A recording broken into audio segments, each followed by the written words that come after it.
wabarakatuh. Saya Syazana Ajina binti Jaafar.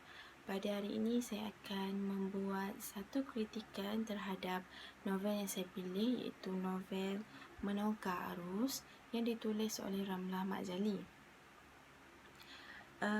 Berdasarkan kritikan yang dibuat oleh saya menggunakan teori feminisme kerana terdapat beberapa unsur-unsur yang berkaitan dan juga memperjuangkan hak-hak wanita. Teori feminisme dipelopori oleh Elaine Showalter, di mana teori ini memperjuangkan hak-hak wanita bagi mendapatkan tempat sederajat dengan para lelaki di luar sana. Berdasarkan novel ini, watak utamanya ialah Hamimah, dikenali sebagai seorang insan yang dilahirkan cacat anggota kaki dan tidak boleh berjalan seperti insan lain. Hamimah dibesarkan dalam keluarga yang serba kekurangan, yang daif. Ibunya Cik Embun, manakala bapanya Muhammad Akil merupakan seorang pemandu teksi dan sering berulang-alik daripada rumahnya ke Kuala Lumpur untuk menghantar anak jirannya. Berdasarkan kehidupan Hamimah untuk mencapai cita-citanya seorang guru, dia telah melalui banyak rintangan dan juga masalah yang dilalui dalam hidupnya bagi mendapatkan sesuatu yang dihajati ataupun diimpikan. Hamimah mempunyai seorang abang iaitu bernama Mak Diah. Mak Diah sering sahaja bergaduh dengan Hamimah, tidak kira masa, kerana ada sahaja benda yang tidak puas hati dengan Hamimah. Hamimah telah bersekolah seperti insan lain, cuma berbeza Pak Daud ditugaskan oleh ibunya untuk menghantar dan juga mengambil Hamimah di rumah. Hamimah berjaya melanjutkan pelajarannya ke universiti dan telah mengubah seluruh hidupnya daripada dahulu yang sering dicaci dan dihina oleh rakan-rakan, malah disebabkan oleh pencapaiannya telah menjadi buah mulut orang ramai dengan pencapaiannya yang cemerlang. Hamimah akhirnya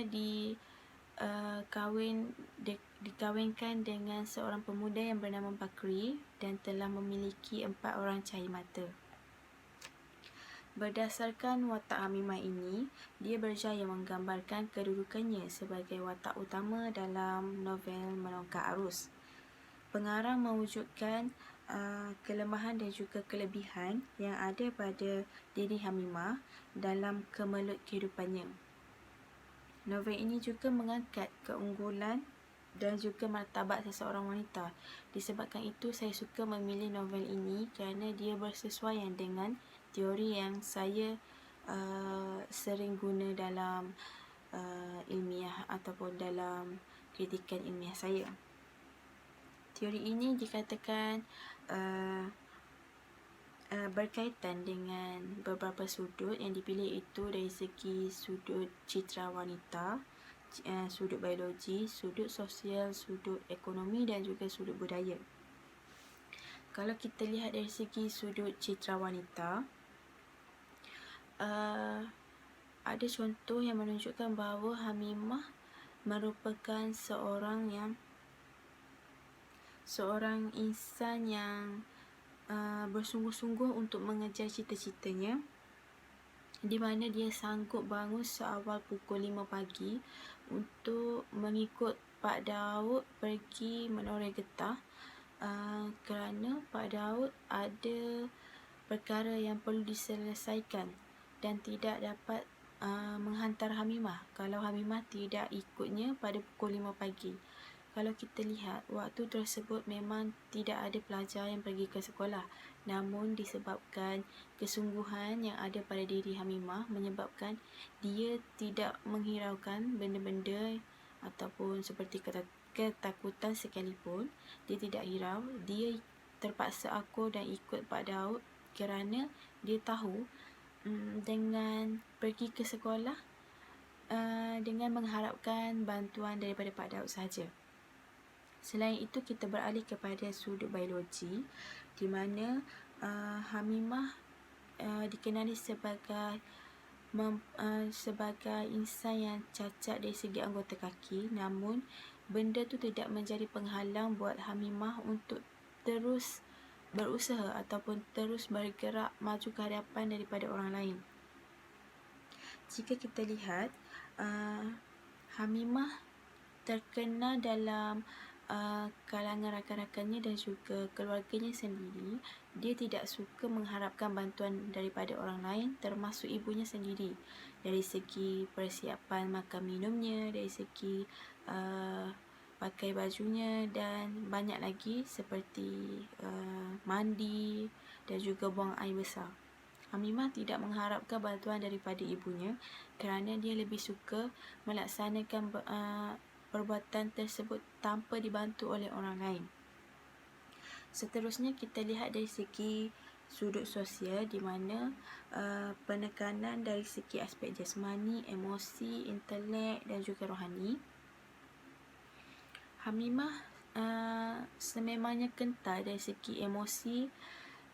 Sejak daripada dia kecil lagi, dia sering dihina, dicaci, dimaki oleh abang kandungnya sendiri, iaitu mak dia, tentang kecacatan anggotanya.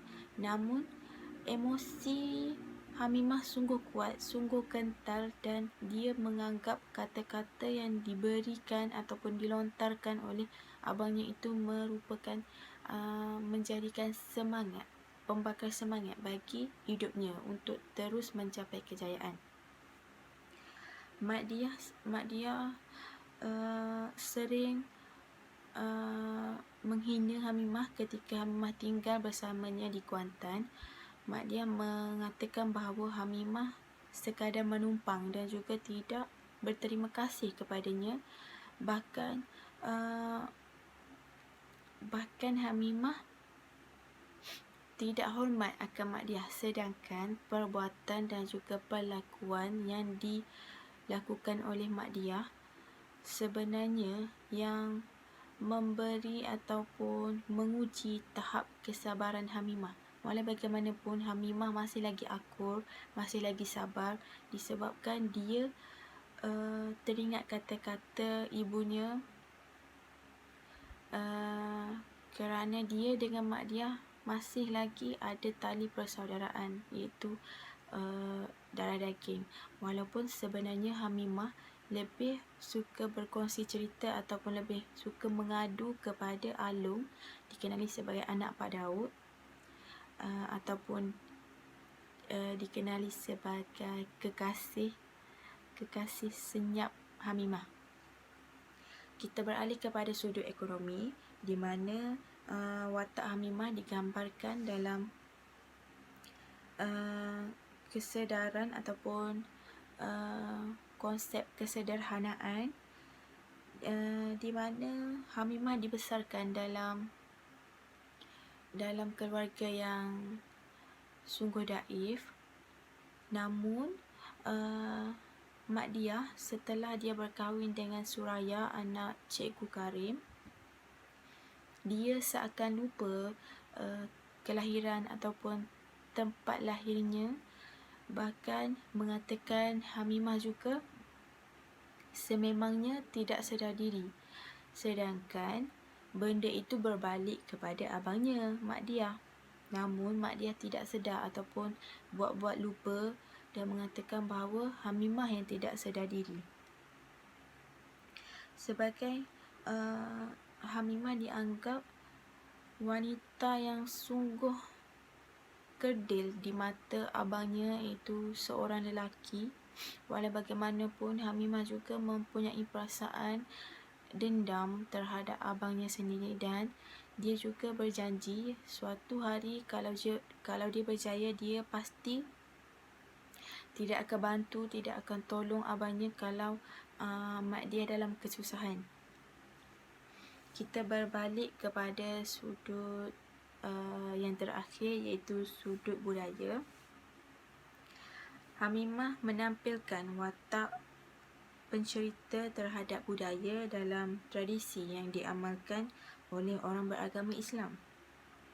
Walaupun Hamimah tinggal bersama mak dia di Kuantan, hidup dengan penuh sosial, hidup dengan penuh kemodenan, namun Hamimah masih lagi mengamalkan dan juga berpegang teguh kepada agama Islam. Kita dapat lihat ketika Hamimah kecil lagi, dia pandai mengaji, bernasyid, berzanji, dan juga suaranya sangat lunak didengar oleh jiran-jiran di kampungnya.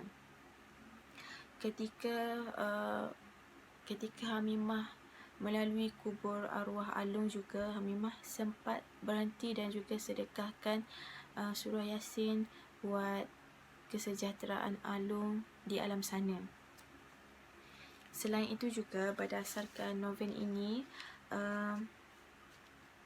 terdapat beberapa nilai moral dan pendidikan yang boleh dijadikan sebagai panduan dan juga pengajaran buat si pembaca.